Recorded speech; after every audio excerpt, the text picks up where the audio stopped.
बिहार से लेकर पूरे देश में इन दिनों बुलडोजर और लाउडस्पीकर पॉलिटिक्स सुर्खियों में है। बुलडोजर का आविष्कार 1904 में बेंजामिन होल्ट ने किया था, जबकि 1876 में ग्राहम बेल ने लाउडस्पीकर का आविष्कार किया था। लेकिन दोनों ही आविष्कारकों ने ऐसा कभी नहीं सोचा होगा कि उनका बुलडोजर और लाउडस्पीकर एक दिन पॉलिटिकल टूल बन जाएगा। ऐसे में 5 PM के 5 का तड़का में हम आपको देश के टॉप 5 पॉलिटिकल टूल्स के बारे में बताएंगे, जिसे लेकर बिहार में भी खटर पटर सुनाई पड़ती रहती है। Bulldozer politics.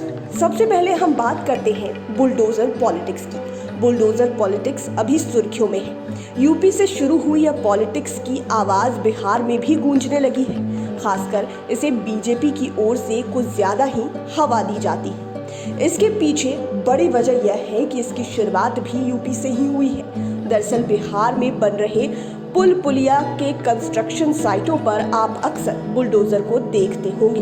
यूपी में बुलडोजर पॉलिटिक्स की तब एंट्री हो गई जब वहां अतिक्रमण के खिलाफ सरकार के तेवर कड़े हो गए। यूपी के सीएम योगी आदित्यनाथ ने 2017 से ही भूमाफियाओं की जमीन पर बुलडोजर चलवाना शुरू कर दिया था। इसका इस कदर क्रेज बन गया कि उन्हें लोग बुलडोजर बाबा कहने लगे। आम लोगों में इसका गजब का इम्पैक्ट पड़ा। इसका सीधा लाभ वहां हुए 2022 के विधानसभा चुनाव में देखने को मिला। चुनाव प्रचार में नारा भी गूंजने लगा कि यूपी की मजबूरी है, बुलडोजर जरूरी है। बाद में इस बुलडोजर पॉलिटिक्स की एंट्री मध्य प्रदेश में भी हो गई। वहां के सीएम शिवराज सिंह चौहान बुलडोजर मामा कहलाने लगे। यूपी चुनाव की जीत की खुशी बिहार बीजेपी में भी देखने को मिली थी। तब बीजेपी नेताओं ने बुलडोजर पर चढ़कर खुशियां मनाई थी। Loudspeaker politics. अब बात करते हैं लाउडस्पीकर पॉलिटिक्स की। बिहार की सियासी गलियारों में भी इसे लेकर चर्चा होती रहती है। इन दिनों धार्मिक स्थानों पर बजने वाले लाउडस्पीकर कुछ अधिक ही सुर्खियों में हैं। दरअसल धार्मिक स्थानों पर बजने वाले लाउडस्पीकर को लेकर सबसे पहले महाराष्ट्र में आवाज उठी। इसके बाद यह यूपी पहुंची, लेकिन अब तक बिहार समेत अन्य राज्यों में भी बीजेपी ने इसे पॉलिटिकल टूल बना लिया है। कहा जाता है कि नासिक के पुलिस कमिश्नर दीपक पांडे ने मस्जिद के 100 मीटर के दायरे में अजान से 15 मिनट पहले या बाद में कोई भी धार्मिक गीत नहीं बजने का आदेश दिया था। इसके बाद से ही इसे लेकर विवाद शुरू हो गया। इसके बाद तो इसका नाम ही लाउडस्पीकर पॉलिटिक्स पड़ गया। यह महाराष्ट्र से लेकर यूपी तक पहुंच गया।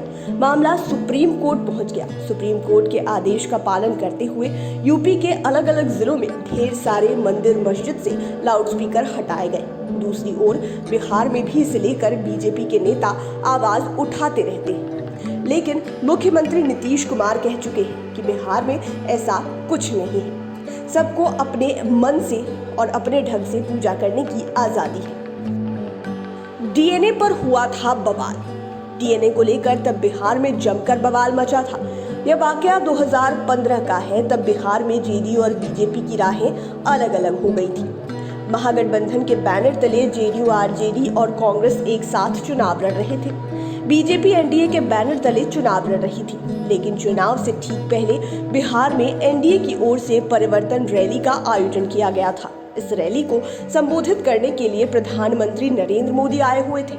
उन्होंने नीतीश कुमार पर तंज कसते हुए कहा था कि उनके डीएनए में कोई दिक्कत है, तभी वो बार बार अपने राजनीतिक सहयोगियों का साथ छोड़ देते हैं। इस बयान के बाद तो बिहार में सियासी बवाल मच गया था। तब नीतीश कुमार ने पीएम मोदी के खिलाफ शब्द वापसी अभियान चलाया था।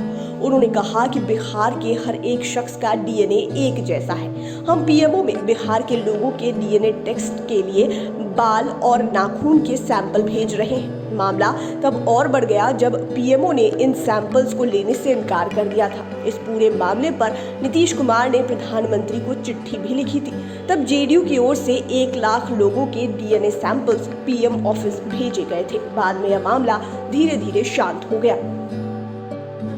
रथ यात्रा पॉलिटिक्स। देश की सियासत में एक समय था जब रथ यात्रा का चलन बहुत तेज था। इस रथ यात्रा के माध्यम से पब्लिक को कनेक्ट करना मुख्य उद्देश्य था।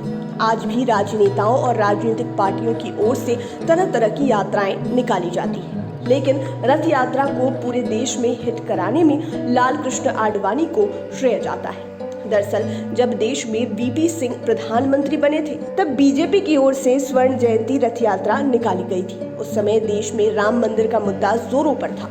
25 सितंबर 1990 को गुजरात के सोमनाथ मंदिर में लालकृष्ण आडवाणी ने यह रथ यात्रा निकाली थी। इस रथ यात्रा का समापन अयोध्या में होना था, लेकिन यह रथ यात्रा अधूरी रह गई। रथ यात्रा के दौरान बिहार में आडवाणी को गिरफ्तार कर लिया गया।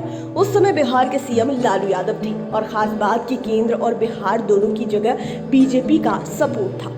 इसके बाद बीजेपी ने केंद्र और बिहार दोनों ही सरकारों से अपना समर्थन वापस ले लिया। इससे केंद्र में वीपी सिंह की सरकार गिर गई, लेकिन लालू यादव ने अपनी सत्ता बचा ली थी। वैसे कहा जाता है कि देश के सियासी गलियारे में पहली बार रथ यात्रा की शुरुआत पूर्व उप प्रधानमंत्री चौधरी देवीलाल ने की थी और वह साल था 1988 का। मेटाडोर यह यात्रा निकली थी और इसे क्रांति रथ नाम दिया गया था। नमक आंदोलन के बारे में तो आपने सुना ही होगा। आजादी के पहले यह आंदोलन इस तरह पब्लिक कनेक्ट हो गया कि आगे चलकर सत्याग्रह में बदल गया। खास बात कि उस समय ना तो टेलीफोन लोगों के पास था और ना ही फेसबुक और व्हाट्सएप का जमाना था। दरअसल नमक हमारे खाने का सबसे जरूरी हिस्सा है। तब भारत पर शासन कर रहे अंग्रेजों ने लोगों पर सॉल्ट टैक्स लगाया था। इसके तहत किसी को भी नमक बनाने या बेचने की इजाजत नहीं थी। ब्रिटिश सरकार नमक पर भारी टैक्स वसूलती थी। इससे लोग त्राहिमाम कर रहे थे।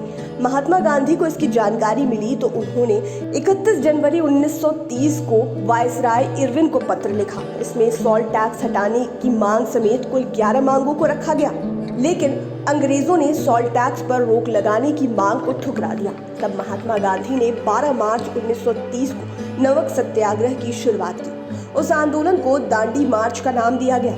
आपको बता दें कि दांडी मार्च की शुरुआत महज 80 लोगों ने की थी, लेकिन जब बापू के नेतृत्व में मार्च आगे बढ़ा तो इसके साथ ही लोगों का कारवां बढ़ता गया। 1386 किलोमीटर की दूरी तय करते करते इस मार्च में 50,000 से ज्यादा लोग जुड़ गए। तब हजारों लोगों ने दांडी में समुद्र किनारे पहुंचकर गैर कानूनी तरीके से नमक बनाया।